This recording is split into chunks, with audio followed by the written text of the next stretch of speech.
जैनं जयगुरुशासनं जैनं जयगुरुशासनम्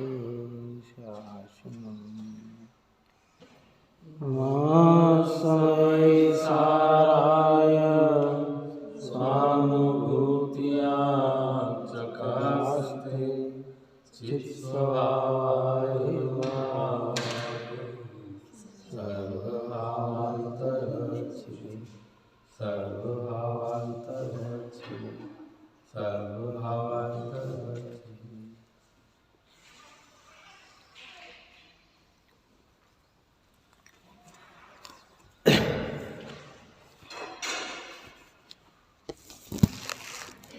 कलश अपना 167 नंबर का पूर्ण हुआ। ज्ञानमयी अध्यवसान नियम से मिथ्या दृष्टि होता है और वही वास्तविक बंध का कारण है। नवीन बंध जो हो रहा है, मिथ्यात् सहित जो बंध हो रहा है, वो अध्यवसान से ही हो रहा है। अध्यवसान यानी आशय, अभिप्राय, मान्यता, ये सब अध्यवसान है। विपरीत अध्यवसान बंध का कारण है। आशय यानी विपरीत आशय, विपरीत अभिप्राय। अभिप्राय तो ज्ञानियों के भी होता है, लेकिन ज्ञानी का अभिप्राय सम्यक होता है। क्या होता है ना? अज्ञानी का अभिप्राय जो होता है वो मिथ्या होता है। राग में एकत्व बुद्धि पूर्वक होता है, राग को ही आत्मा मानते पूर्वक होता है।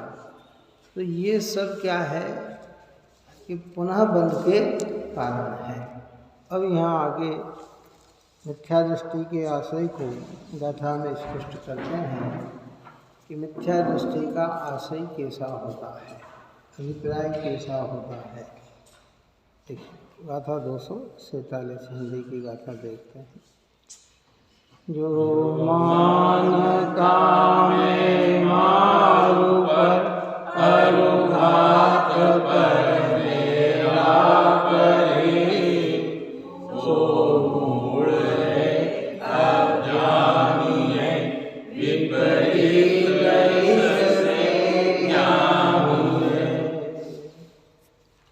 इस प्रकार मानता है, इस प्रकार का जिसका अभिप्राय है कि मैं मारू पर, कि मैं पर को मारता हूँ और पर मुझे मारता है ना? घात पर मेरा करे, पर मुझे नुकसान पहुँचाता है, मैं पर को नुकसान पहुँचाता हूँ, कि सो मूढ़ है, अज्ञानी है। ऐसी मान्यता वाला जीव मूढ़ है। मूढ़ का अर्थ क्या कहा था कि मूर्खता करने वाला है, अज्ञानी है। और जो ऐसा अभिप्राय नहीं रखता वह ज्ञानी है। दो शब्दों में कह दिया, ये क्या, ये अज्ञानी है और ये ज्ञानी। विपरीत अभिप्राय है सो ज्ञानी है, सम्यक अभिप्राय है सो ज्ञानी है।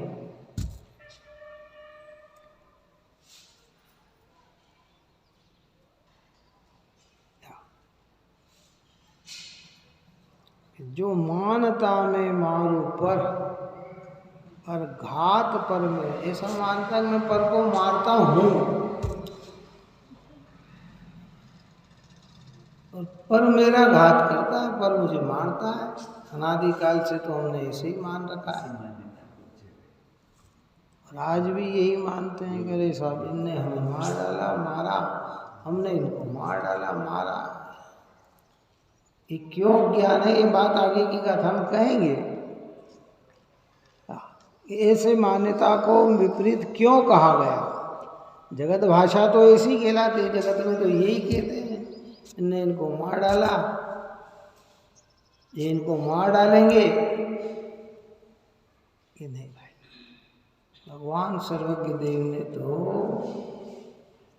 पूरे विश्व की व्यवस्था स्वतंत्र रूप से परिणमन होते हुए देखी है।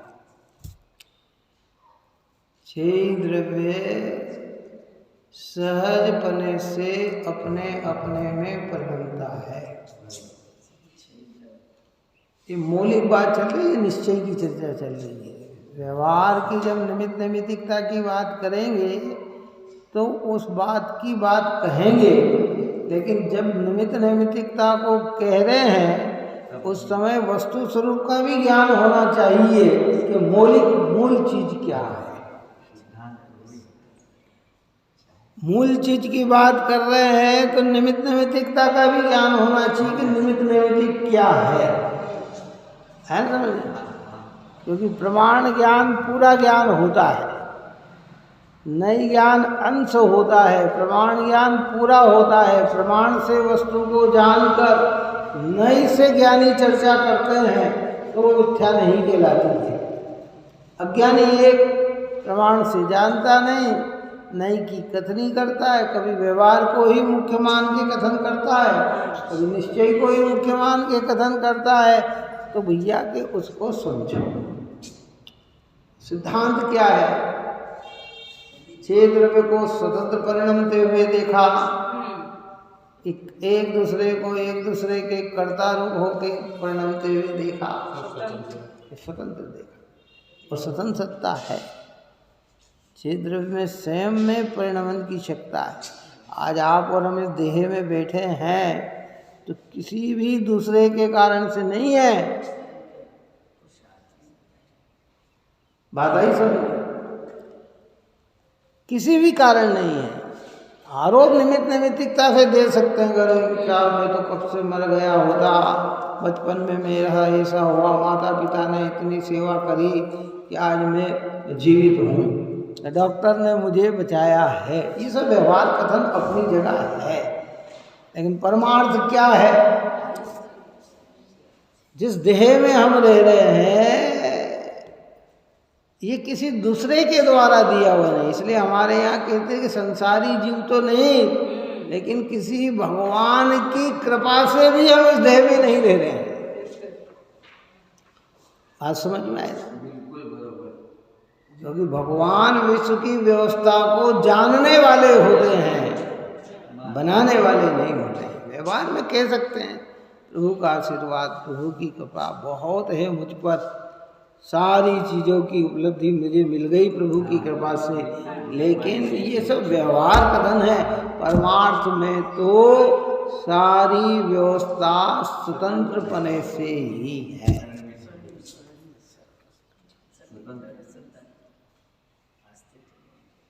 एक द्रव्य दूसरे द्रव्य का कर्ता नहीं है।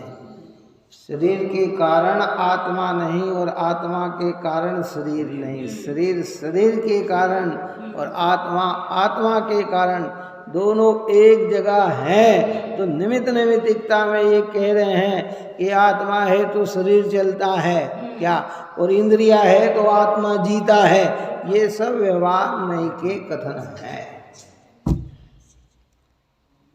जैन धर्म में बहुत गहराई है बात, सामान्य जन के ज्ञान का विषय नहीं बन पाता है भाई। कोई कान पकड़ कर नहीं, यहाँ कहते कि नहीं, अस्तित्व गुण आत्मा में पड़ा हुआ, वस्तुत्व गुण आत्मा में पड़ा हुआ है, द्रव्यत्व गुण आत्मा में पड़ा हुआ है, अकुलभुत्व गुण आत्मा में पड़ा है, प्रमेयत्व गुण आत्मा में पड़ा है, प्रदेशत्व गुण आत्मा में पड़ा हुआ है, और सब स्वतंत्र सत्ता को घोषणा करते हैं।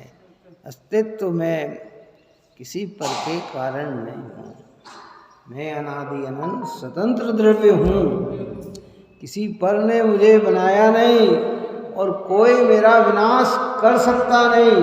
और पर्याय के बदलने का क्रम अपना अपने समय पर आता ही है, वो ना आगे होता है न पीछे होता है। अब वो बदलने का क्रम आया तो निमित्त रूप से आरोप दे दिया, क्यों साहब क्या है कि फलाने व्यक्ति ने फलाने को मार दिया, ठीक है। बहुत गंभीरता से इस चीज को समझो। मिथ्यात्व मिटाना, अभिप्राय बदलना है। बाहर की प्रवृत्तियां तो यथाक्रम से भूमिका के अनुसार ज्ञानियों को भी बचाने का भाव आए बिना रहता नहीं है, सुखी करने का भाव आए बिना रहता नहीं है। सारा जगत सुखी हो जाए, सबके किसी भी प्रकार की तकलीफ न आए, सब सिद्ध भगवान बन जाए, विकल्प अपना है और वस्तु का परिणमन अपना है। और ऐसे ही अगर कोई संश्लेषित परिणाम वाला व्यक्ति है तो सारे जगत को मारने का भाव करता है, तो क्या उसके भाव से सारा जगत मर जाता है क्या?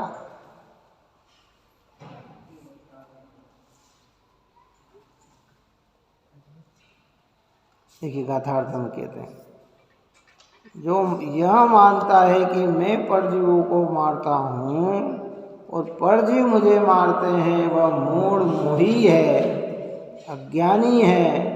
और इसके विपरीत जो ऐसा नहीं मानता वह ज्ञानी है।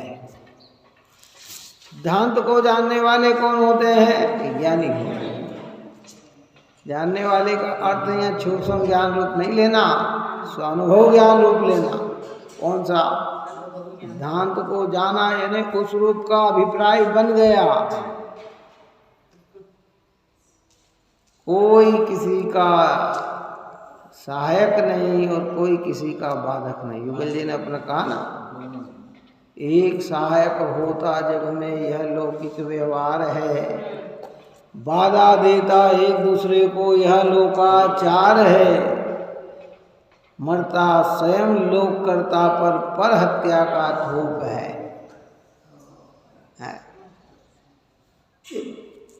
स्वयं मरता है पर हत्या का थोप आता।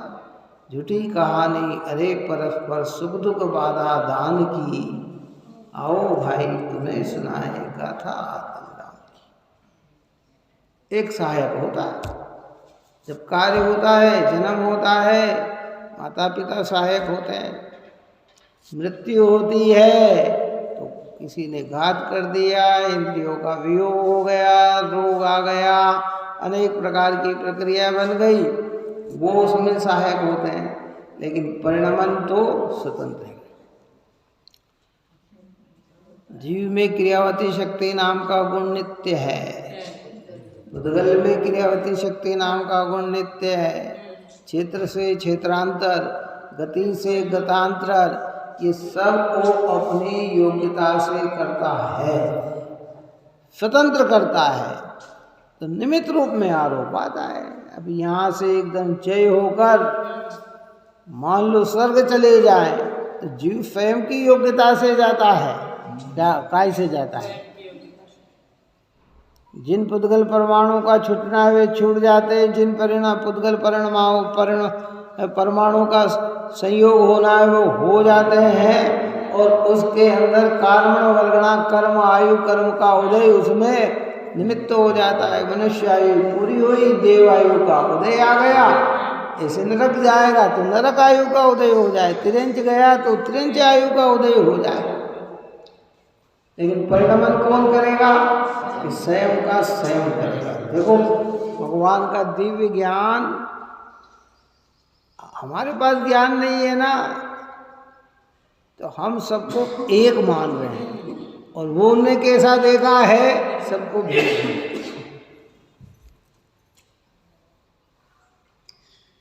वस्तु स्वरूप ऐसा है, हम एक देखते हैं क्योंकि हमारे पास वो ज्ञान नहीं है। यहाँ कहते अणु स्वयं में लीन है। जब इसलिए भगवान महावीर ने कहा आत्मा ही नहीं, प्रत्येक परमाणु पूर्णपने से स्वतंत्र है।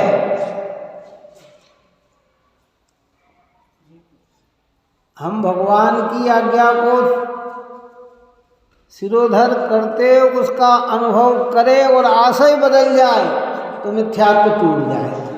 और आज्ञा कोई ना माने और कभी विचार ही नहीं करे, तो यद्यपि भले हमारा भाव मारने बचाने का हो, लेकिन बचा सकता हूं का परिणाम जो है ना, वो अभिप्राय मिथ्या है।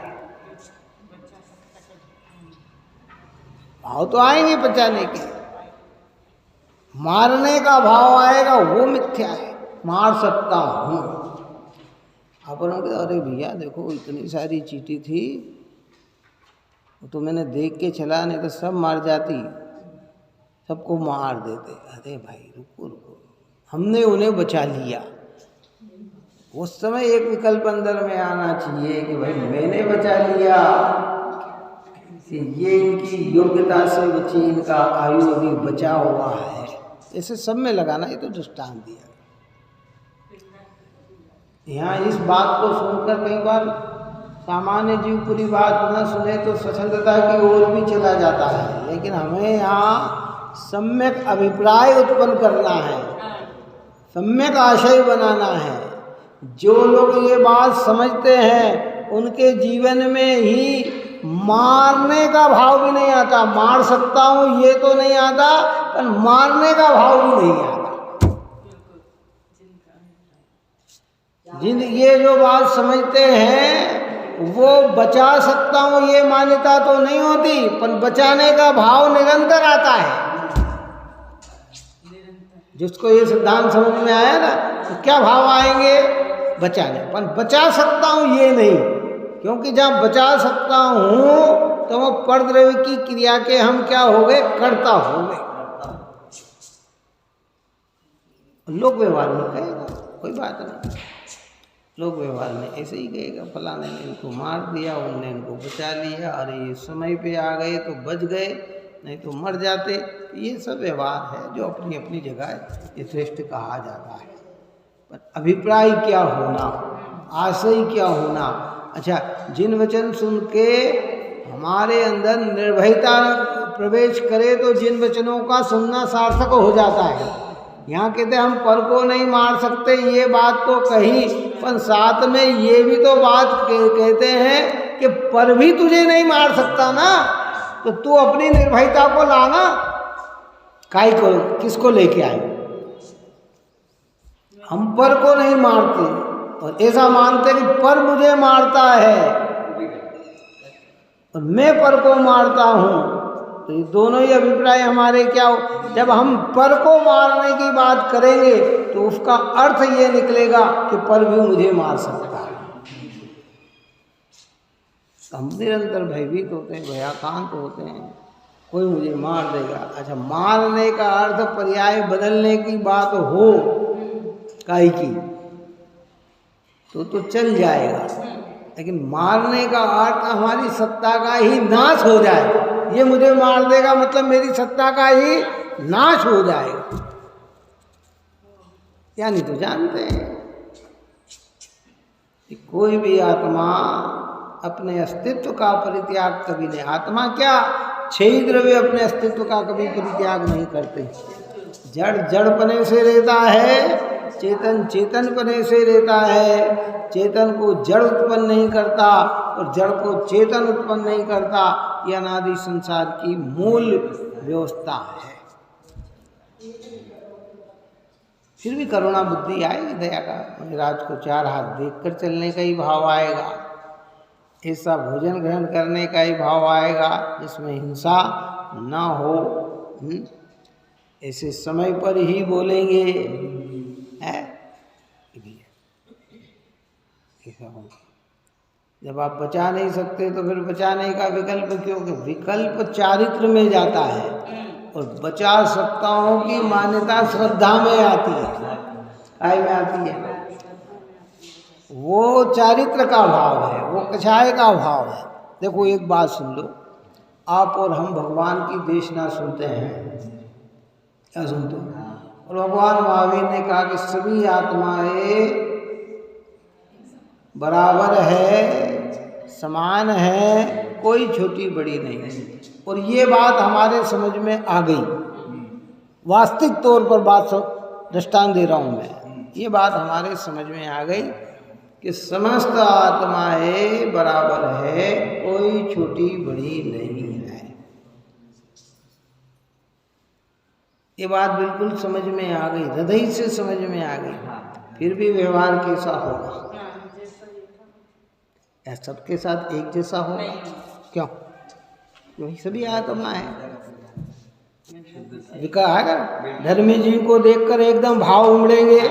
हाँ, नहीं उमड़ेंगे। धर्मात्मा जीवों को देखकर, साधर्मी जीव को देखकर भाव आएंगे। सामान्य जन यद्यपि दृष्टि में समान है, उसके प्रति भाव नहीं आएंगे। एक से जुड़ने का भाव आएगा, एक से हटने का भाव आएगा। छोटे छोटे जो जीव जिन्हें हम छोटे कहते हैं, वो स्वभाव से तो कोई छोटे है नहीं, है हमारे जैसे ही है, लेकिन फिर भी वहाँ उस तरीके का व्यवहार नहीं होगा। तो साहब सभी समान मान रहे हो, और फिर अरे भैया राग भूमिका में अपनी अपनी जगह अपने तरीके से ही आता है। तो वो जो राग आ रहा है वो काय की परिणति है? वो चारित्र की है। और श्रद्धा क्या बोल रही है? समान। श्रद्धा क्या कह रही है? समान। वस्तु स्थिति ऐसी है। मैंने यदि पर्याय दृष्टि से किसी को देखा हो, वास्तविकता हुई है भाई। अनंत कषाय मिटाने के साधन यही है। स्वाभाविक सी बात। मुनिराजों को भी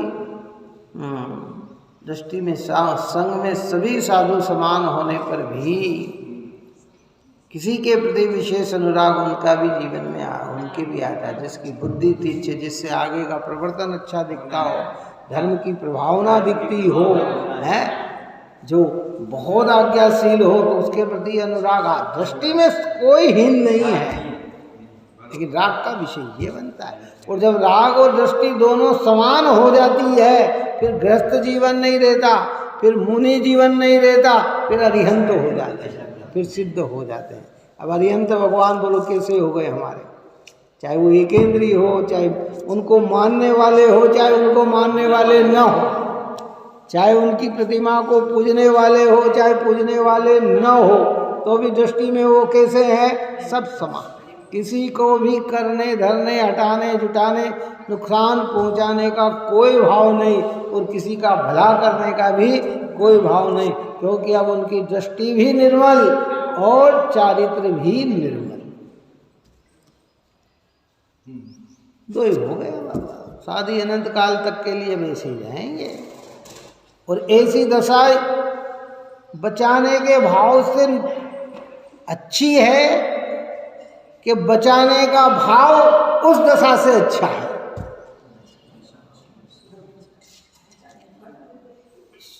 प्रेम करने के भाव से वो दशा अच्छी है कि प्रेम करना भगवान से अच्छा है। बताओ, है कि वो दशा श्रेष्ठ है, वितराग दशा श्रेष्ठ है। राग का अंश यद्यपि बचाने का है, फिर भी वह रागात्मक होने से आकुलता का कारण है, और भगवान कुछ किसी को बचाने का भाव नहीं, फिर भी राग का भाव होने से, निराकुल होने से अनंत आनंद को भोगने वाले हैं।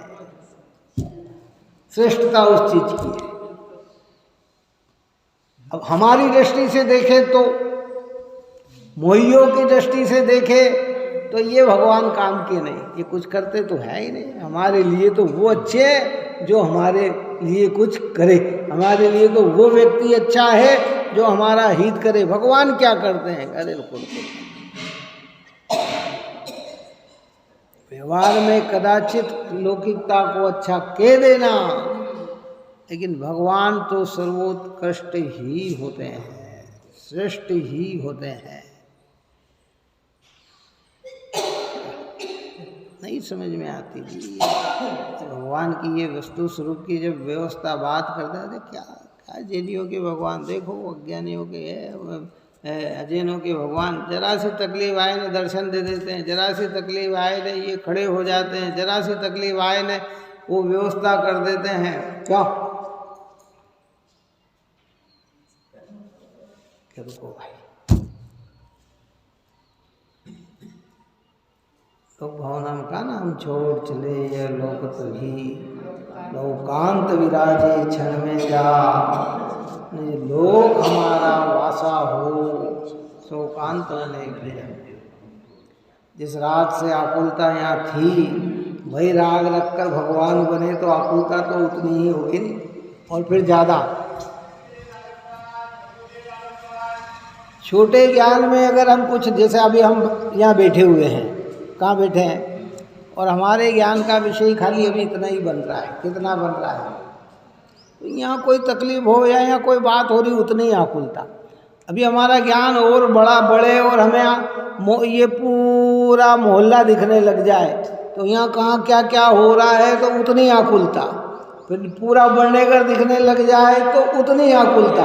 तो भगवान को तो पूरा विश्व झलक रहा है, तो उनको आकुलता कितनी हो रही है? क्यों? वो तो एक क्षण के लिए भी शांत नहीं रह सकते, लेकिन वो प्रति समय अनंत आनंद भोगते हैं, क्योंकि वे जानते तो हैं, लेकिन किसी के प्रति भी राग देश का परिणाम नहीं है, उनके ख्याल में चल रहा है। आप और हम, जब भी हमारा रूस से, हमारा यूक्रेन से कोई लेना देना नहीं है, फिर भी खबर सुनते विचार बनता रहे, कितने जीवों का घात हो रहा, कितना नुकसान हो रहा, क्या कर रहे हैं, इन्हें कब समझ बुद्धि आएगी, बोलो है? तो क्या प्रभु के ज्ञान में नहीं है ये सारी बातें हैं? और हम तो इतनी दूर है, अगर पास में बैठे वहाँ उनके निकट रहे तो निरंतर भयाकांत और घबराहट हो जाए। किसे?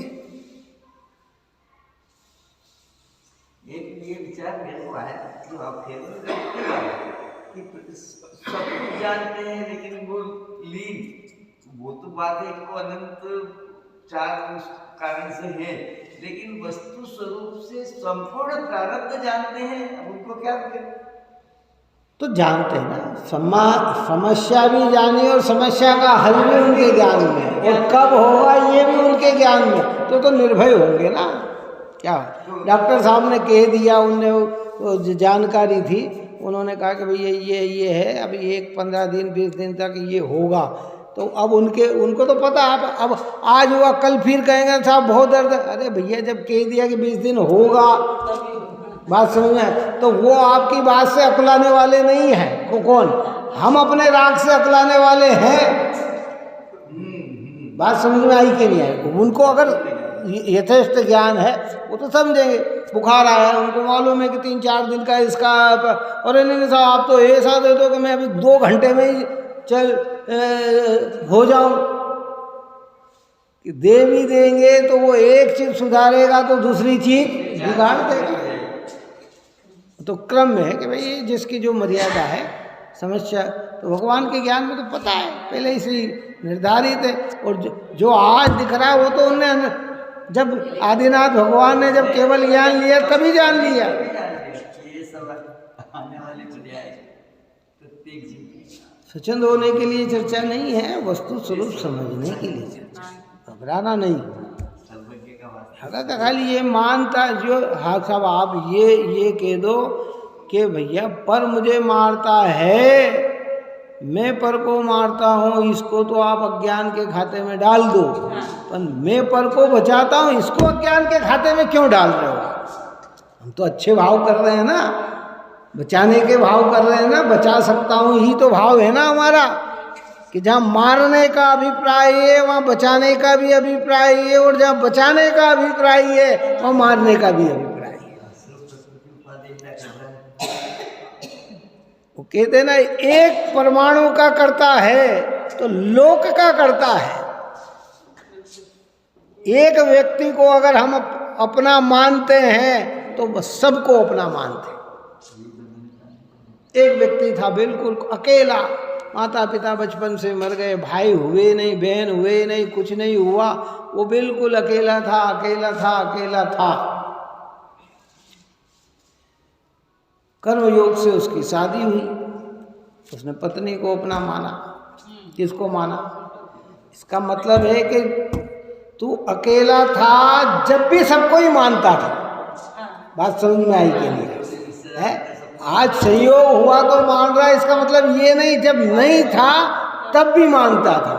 और ज्ञानी संयोग में रहकर भी किसी को अपना नहीं मानते हैं, तो वियोग हो जाए तो भी अपना नहीं मानते, क्योंकि उनका अभिप्राय वस्तु स्वरूप के आधार। 6 खंड के चक्रवर्ती में रहे तब भी भरत जी ने अपने को अकेला ही मान रखा था, और मुनि दशा हुई तब भी अकेला ही मान रखा था। इसलिए अकेला मानकर अपने में गए और केवल ज्ञान को प्राप्त ले लिया। और हम तो नहीं सब।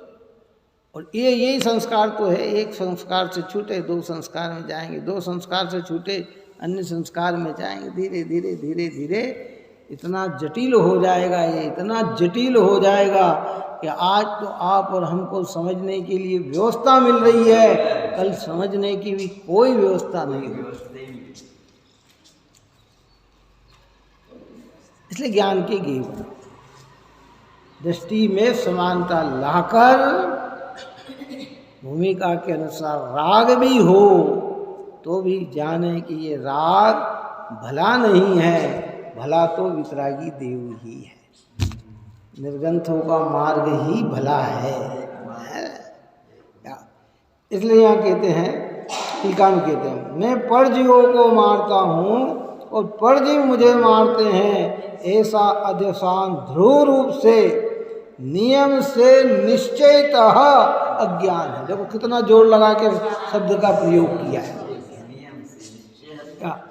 कि मैं परजीव को मारता हूँ और परजीव मुझे मारते हैं, ऐसा अध्यवसाय ध्रुव रूप से नियम से निश्चयतः अज्ञान है। नीचे लिखा अध्यवसाय यानी मिथ्या अभिप्राय आशय। ध्रुव रूप से अखंड पने से ये मिथ्या ही है, ऐसा अभिप्राय कब से है? ऐसा अभिप्राय हमारे अंदर अनादि से है, और जब तक रहेगा तब तक क्या कहेगा? अज्ञानी ही रहेगा, ज्ञानी नहीं हो सकता है। ये मानता है। हम सिद्धांतिक तौर से समझे स्वतंत्रता में क्या समझा जाएगा।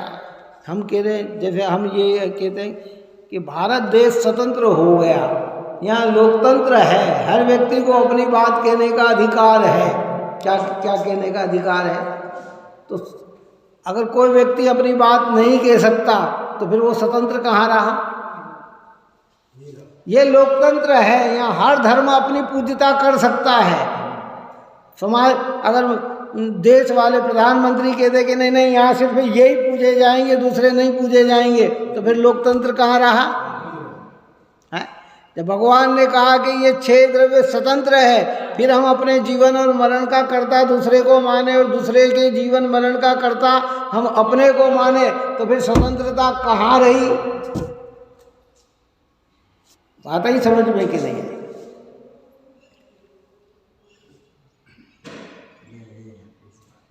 व्यवहार में कहते हैं, न्याय मत के भजन में आया ना, परसों कहा था न्याय मत जी ने अपने, भाव करुणा कीजिए यही धर्म का मूल है, जो सताए औरों को वह कभी सुख पाता नहीं, और मोक्ष के मंदिर तलक हरगिज कदम जाता नहीं। जब व्यवहार की बात करेंगे तो क्या कहेंगे कि भाव करुणा कीजिए। नहीं साहब, कोई किसी को सताता तो है ही नहीं, मार तो सकता ही नहीं है, फिर हम चाहे, अरे भाई जो ये सिद्धांत को समझेगा उसके अंदर भाव कठोरता के नहीं करुणा के ही आएंगे, लेकिन वो भाव करुणा के आने पर भी, करुणा के अनुसार कार्य होने पर भी उस कार्य का कर्ता नहीं बनेगा। वो समझेगा कि ये इसी की योग्यता है।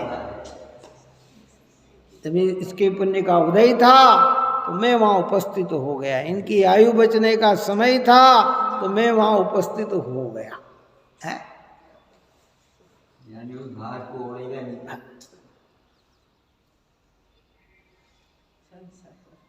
करुणा बिन सब सुना, दया बिन सब सुना। व्यवहार में ये बात बहुत अच्छी लगती है। तुलसीदास का जो दोहा है कि दया धर्म को मूल है, पाप मूल अभिमान, तुलसी दया न छोड़िए जब लग घट में जान, है। ये व्यवहारिक भूमिका में बहुत बढ़िया है, लेकिन जब दया के भेद करते हैं, स्वदया और परदया, निश्चय दया और व्यवहार दया, तो जब व्यवहार दया की बात होती है तो अन्य जीवों के प्रति करुणा की बात आती है, और जब निश्चय दया की बात होती है तो अपने अंदर मोह राग द्वेष उत्पन्न न होने देना, वो दया की बात आती है। और वो दया मोक्ष मार्ग है। कौन सी? निश्चय दया, कि जिसमें मोह का, राग का, द्वेष का परिणाम नहीं आता है। जितने भी आचार्य हुए हैं, जितने भी भगवंत हुए हैं, जितने भी मुनिराज हुए ना पूर्व समय में, उन्होंने ग्रंथ के अंदर जितने भी ग्रंथ की रचना करी है, उन्होंने ग्रंथों को भगवान की आज्ञा के अनुसार लिखा और बड़े बड़े आचार्यों के दृष्टांत दिए, पर उन्होंने कहीं भी अपना कर्तव्य इसमें नहीं दर्शाया कि मैंने ऐसा किया और मैंने ऐसा किया और मैंने ऐसा किया। बात समझ में आई कि नहीं आई? दूसरों के गुणों की महिमा जरूर गाई उन्होंने, लेकिन अपनी चीज को लाके नहीं खड़ा किया है। इसको कहते हैं अकछाय रूप होने का परिणाम। हमने अपने जीवन में इतने जीव को बचा दिया, हमने अपने जीवन में इतना ये कर दिया, हमने अपने जीवन में ये कर लिया। अरे भाई, ये सब भाषा व्यवहार की अच्छी है, परंतु तेरे इसमें आस्था है, इसलिए मिथ्यात्व की जननी है।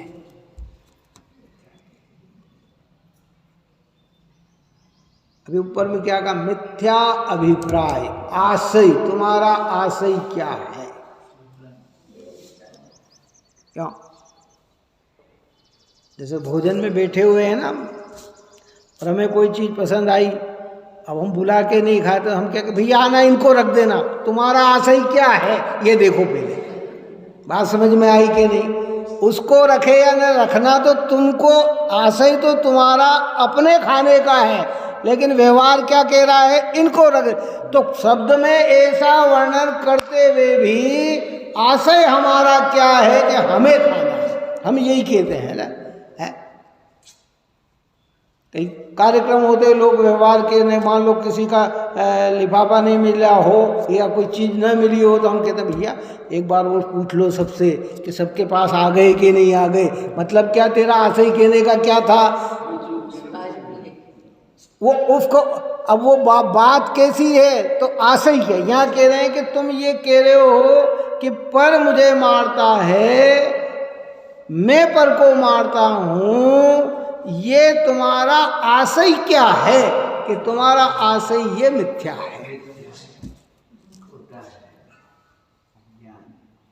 है ना। यानी भी कहेंगे कि अरे भैया उनने ऐसा कर दिया, वो ये नहीं करते तो अभी कार्य सुधर जाता है ना। ऐसा ना होता तो कार्य ऐसा हो जाता, ऐसा ना होता तो ये, अरे ये ऐसा हो जाता तो समय पे हो जाता, तो आज ये हो जाता ना, आज वो हो जाता। ये बात ज्ञानी भी करते हैं, और साथ साथ में ये भी बात रखते हैं कि परिणमन तो वस्तु का स्वतंत्र स्वभाव है। उसी समय जो होना है वो हुआ। एक समय आगे नहीं, एक समय पीछे नहीं।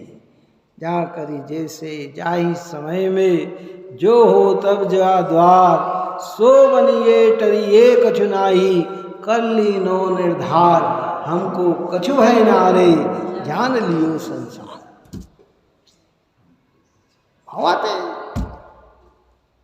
सुधारने के भी आते हैं, सुधरने के भी आते हैं, समझाने के भी आते हैं, समझने के भी आते हैं, बचाने के भी आते हैं, कोई अन्य हमें बचा ले ये भी आते हैं। पर सिद्धांत क्या बोल रहा है? और इस निर्भयता से तो मुनिराज की और उत्कृष्ट पराकाष्ठता होते ही तो जंगल में चले जाते हैं भाई। नहीं तो वहाँ भैया कौन हमारा ध्यान देगा, कौन हमारा है। किचक मुनिराज की कथा आती है अपने। राजा बन गए, वैराग्य आ गया, राजा बन गए। पिताजी ने 500 व्यक्ति उनके साथ छोड़ दिए। कितने राजा थे ना। अरे ये तो कोई समझता नहीं, अभी बन तो गया, लेकिन इसका कौन ध्यान देगा, कौन क्या करेगा, कौन। और वो काय में थे, वो अपनी मस्ती में मस्त थे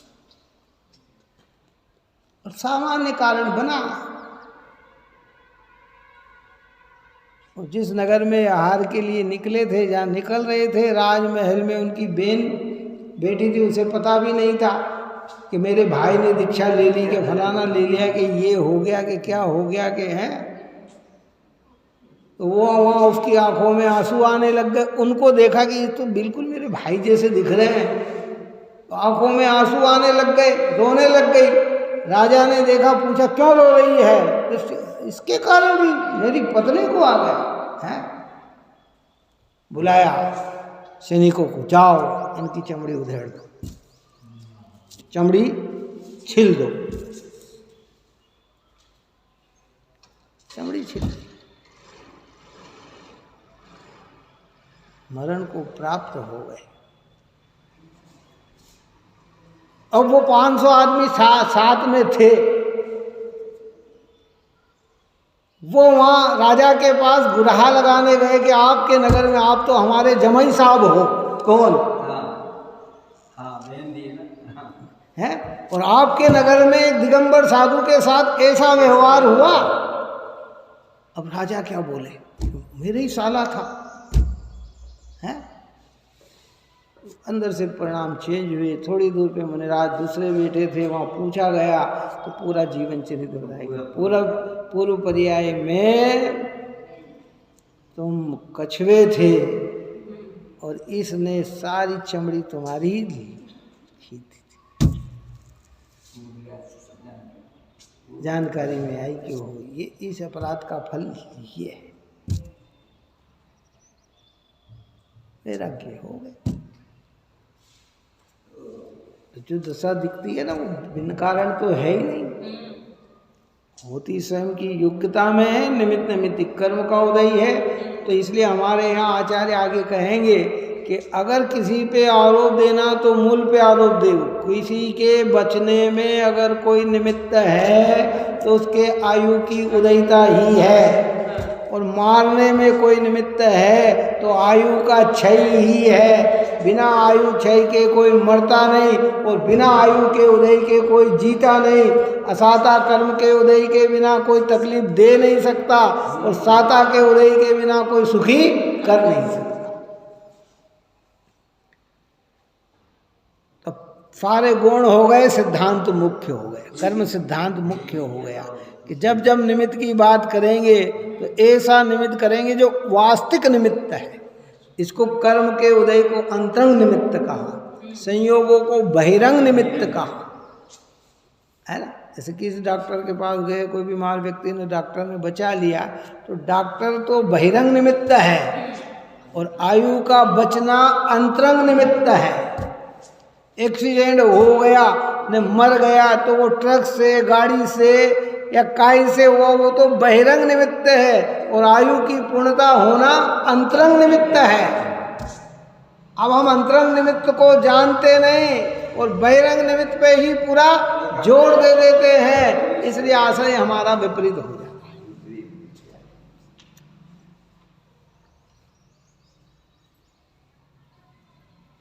स्वच्छंद होने के लिए चर्चा नहीं, वस्तु स्वरूप के लिए। नहीं तो हम कहेंगे साहब आपने अच्छा बता दिया, हम किसी को मार ही नहीं सकते। कई लोग कहते ना, वो दृष्टांत दिया था ना आलू का, कि साहब आपने कहा ना कि जीवों का जीवन मरण सब अपने।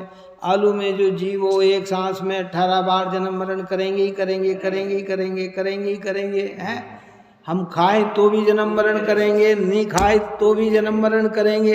तो फिर हम खा रहे तो पाप काहे का लग रहा है? फिर आप क्यों कह रहे कि ये अरे भाई तेरे को पता है कि यहाँ इतनी हिंसा हो रही है और फिर भी तू वहाँ से नहीं हट रहा है, उस विकल्प का परित्याग नहीं कर रहा है, तो तेरे अभिप्राय में परिणाम खोटे होने से तुझे अशुभ कर्म का बंध हो रहा है। सोचना तो पड़ेगा इस बात पे। यदि उसके मरने जीने से जीव को बंधन नहीं, बंध तो काय का है, अपने अभिप्राय। आंखों के सामने ये कार्य हो रहा है और हमें उससे विरक्ति नहीं आ रही है, तो वो हमारे राग होने से वो बंधन का कारण बनता है। ऐसे सब में घटित करना जितनी बात है, बहुत सारे बंध अधिकार तो गजब की बात कहता भाई।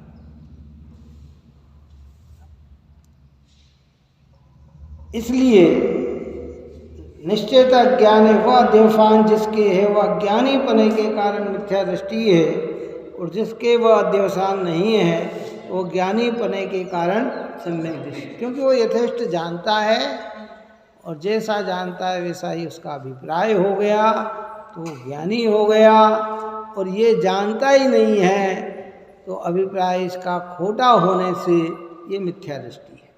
मिथ्या दृष्टि, मिथ्या यानी विपरीत, झूठी दृष्टि यानी श्रद्धा। जिसकी श्रद्धा झूठी है वो मिथ्या दृष्टि है, और जिसकी श्रद्धा सम्यक है, यथेष्ट है, जो कि त्यों है, वस्तु के आधारभूत है, तो कहते वो सम्यकता है, वो सम्यक दृष्टि है। अनादि से तो आप और हमारी दृष्टि विपरीत पड़ी रही। अब परमात्मा के निकट, जनवाणी माता के निकट आए हैं तो दृष्टि में हमारे परिवर्तन आना चाहिए।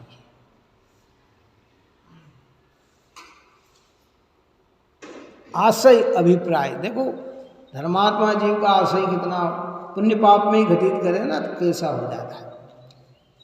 यद्यपि सारे जगत के जीव को आप और हम भोजन नहीं करा सकते, आप और हमारी सामर्थ्यता इतनी नहीं है कि सारे देश को हम भोजन करा दें, लेकिन भावना क्या हो सकती है, हम सबको सुखी बना दे ऐसी ताकत हमारी नहीं है, लेकिन भावना क्या होती है, सुखी रहे सब जीव जगत में, कोई कभी नहीं घबराए। क्या है वो आशय ऐसा है। मिथ्या दृष्टि का आशय कैसा कि मैं सुखी रहूं, बाकी कोई सुखी रहे तो रहे नहीं, मुझे कोई लेना देना नहीं, मेरे को होना चाहिए अनुकूलता, दुनिया में किसी को कुछ हो तो हो, मेरा पेट भर के भोजन होना चाहिए, कोई भूखा रहे तो रहे, मुझे क्या। वो उसका अभिप्राय आशय ऐसा रहता है, धर्मात्माओं का आशय ऐसा हो जाता है। यद्यपि उसमें वो कर्तव्य नहीं, वो जानते हैं कि जीव के जीवन मरण सुख दुख सब सदैव अपने द्वारा उपार्जित कर्मोदय से ही होता है, जो आगे 168 कलश में कहेंगे। बहुत ही मार्मिक कलश अमृतचंद्र आचार्य देव ने रचे, और मार्मिक गाथाएं आचार्य कुंद कुंद भगवंत ने रची है। ये इसको समझने के लिए बहुत बड़ा हृदय चाहिए, कलेजा चाहिए। अज्ञानियों की बात में आकर अरे क्या, ये तो देखो ये कहते कि हम मारते ही नहीं किसी को, मार रहे हैं, मारते ही नहीं किसी को, बचाने का प्रयत्न नहीं करते, नहीं कहते हम बचा सकते नहीं। अरे भाई सिद्धांत सिद्धांत है, भाव अपने भी आए भी ना रहेगी। क्या मुनिराज को नहीं पता, कुंकुदाचार्य देव को पता नहीं था कि मैं किसी को बचा नहीं सकता, फिर क्यों 4 हाथ देखकर चलते थे? क्या ये उछलंग प्रवृत्ति वाले थे? क्या कुंकुदाचार्य 28 मूल गुण नहीं पालन करते थे? क्या अमृतचंद्र आचार्य देव वनखंडादिक में न रहते थे?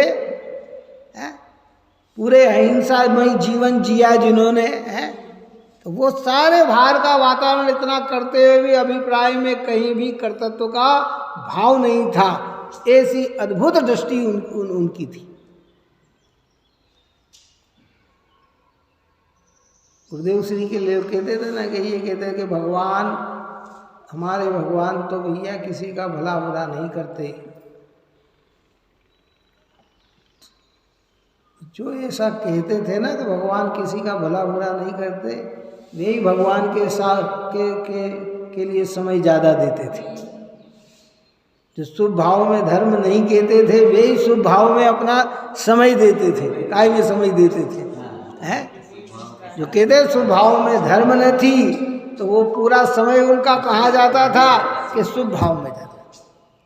अभी डॉक्टर वायरल जी का है ना इंटरव्यू, उसमें बताया कि मैंने तो बाजार ही नहीं देखे, मेरे कपड़े लत्ते पहले पिताजी माताजी लाते थे, फिर पत्नी लाती थी, फिर बेटे बेटी लाते थे। मैं तो कभी दुकान पे भी नहीं गया चल के कि ये है? कहीं ये, क्योंकि समय पूरा कहाँ जाता है, तो समय तो पूरा लेखनी में ही चला जाता, शोधन में ही चला जाता, नई रचना में ही चला जाता है? इतना था। जो स्वभाव में धर्म नहीं ऐसे कहने वाले का समय भी कहाँ जा रहा है, कि शुभ भाव में ही जा रहा है। और जो धर्म मान के बैठे वे भी पूरा समय अपना शुभ भाव में नहीं दे रहे हैं, और दे भी रहे हैं तो भावात्मक तरह से नहीं दे रहे हैं।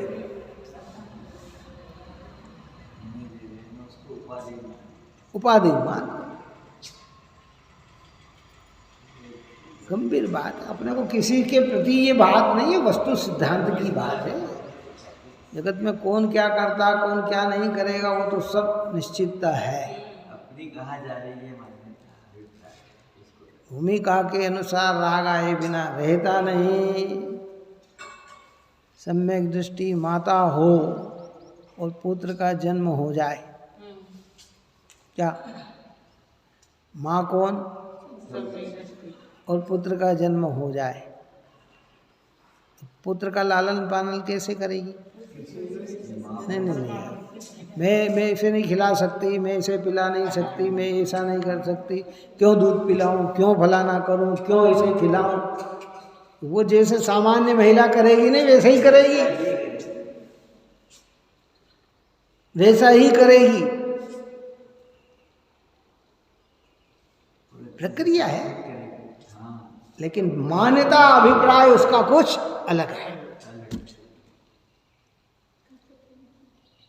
तीर्थंकर उत्पन्न होते तो सम्यक दृष्टि माता के ही होते हैं ना, किसके होते हैं? क्यों?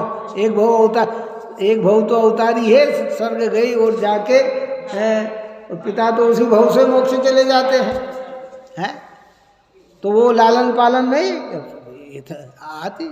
देखो कितना है, और राग भी है, कैसा राग है। 2 मिनट लेके पूर्ण करते हैं। इस सोधर में इंद्र माता को कहते हैं कि जाओ देवी माता सोई है, बच्चे को ले आओ, पर साथ में पुतला रखाओ। अगर ये अपने थोड़ी देर भी अपने बच्चे को ना देखेगी तो महाविकल हो जाएगी, हैं? तो उसे आभास नहीं होने देते हैं। जाओ प्रसूति में जाओ और बच्चे को ले आओ, है? माँ का जीव तो माँ का जीव होता है, वो भूमिका ही ऐसी है ना। अरे आप तो हमसे ज्यादा तिरंज की पर्याय में अगर, क्योंकि वो तो योग्यता है, गाय अपने बच्चे को जन्म देती है ना, काय को जन्म देती है, तो बच्चे के प्रति कितना अनुराग गाय का। आंखों से कभी डिलीवरी देखना गाय की, वो जन्म होते हैं ना, वो बच्चा पूरा गंदी वाड़े में लिपटा हुआ है, काय में, वो अपनी जीवान से उसको चाटती है, पूरी काय से चाटती है, उस जीवान से उसको एक चीज उसकी पूरी चाटती है, उसकी पूरा शरीर में जितना भी गंदी। किसी के घर में गाय की हो तो चलो वो नहला दे, जंगलों में कौन नहलाता है, सब पशुओं की ये वो, और वो चाटने से ही वो बच्चा समझ जाता है कि यही मेरी माँ है। उसको कौन समझाएगी ये तुम्हारी माँ है? वो चाटने से समझ जाता है, क्योंकि इतना बहरेल जी ने कहा इसमें कि इतना राग किसको आए, ये माँ को ही आ सकता है, दूसरे को नहीं आ सकता है। मनुष्य में भी ये सही है ना, जब मन, हम चाटना वाटने की बात तो नहीं रही है मनुष्य जीवन के अंदर, लेकिन बच्चे की गंदी वाड़ा, लेटरिंग, पेशाब माँ खुशी से करती है कि दुखी होकर करती है? चलो बताओ। बच्चे 4 बार दस्त चला गया, 6 बार दस्त चला गया, 5 बार पेशाब कर दी, लेकिन उसके मन पे कोई सिकन नहीं, उसको उस कार्य करने में भी अच्छा लगता है उसको, क्योंकि ये उसके वात्सल्य की बात है, ये उसके अंदर की भावना की बात है। उसके अंदर आएगा ऐसा भाव आएगा उसके अंदर, सहज आ जाए। इससे धर्मात्मा को धर्म के प्रति भी ऐसा क्या होता है, अनुराग आता है, सहज आता है, उसमें उसको जोर नहीं लगता है कि अरे ये क्या आ गया, क्या लफड़ा आ गया। अरे नहीं नहीं नहीं, धर्म के प्रति वात्सल्यता का भाव सहज होता है। कर्ता बुद्धि नहीं होती, लेकिन भाव आए बिना रहता नहीं है। क्या इस सारे भाव आते हैं। इसलिए इस प्रकार का अगर हमारा आपका अभिप्राय है तो इस अभिप्राय को सुधारें, घबराना नहीं, पूरी बात सुनना। अभी तो गाथा प्रारंभ हुई है, 57 तक गाथा चलेगी इस विषय की, 247 से 257। और अमृतचंद्र आचार्य देव के साथ साथ में अमृत भरे कलश, इसमें सिद्धांतिक चर्चा करके बताया है कि क्यों मिथ्या है और क्यों सम्यक्त है। ये सब बात आप और हमारे जीवन में समझ में आए और सदा देव शास्त्र गुरु की निकटता में हम बने रहें, यही मंगल भाव है। सहजानंदी शुद्ध स्वरूपी अविनाशी आत्मस्वरूप, सहजानंदी शुद्ध स्वरूपी अविनाशी आत्मस्वरूप, सहजानंदी शुद्ध स्वरूपी अविनाशी आत्मस्वरूप।